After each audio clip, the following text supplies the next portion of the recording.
Mr. Rahman की तरफ, वो हमें बताएंगे what he thinks are the main issues for this election. Thank you so much. पहले तो तमाम नाज़रीन को अस्सलाम वालेकुम and it is an honor to sit with such an esteemed panel.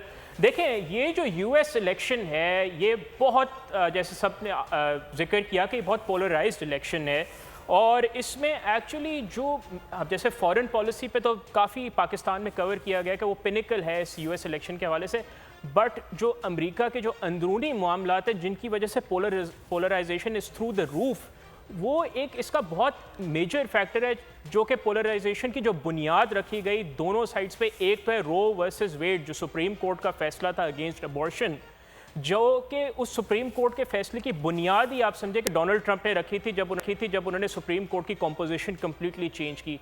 एक ये फैक्टर है। दूसरा फैक्टर जो एंटी जो बाइडन सेंटिमेंट रहा पिछले 4 सालों में, चाहे वो इकोनॉमी के हवाले से रहे था या उनकी अपनी खारजा मामलात से था, या तो ये 2 फैक्टर्स हैं जिनके बेसिस पे ये डोमेस्टिकली भी ये इलेक्शन जिस पे जो है इन्फ्लुएंस कर रहे हैं।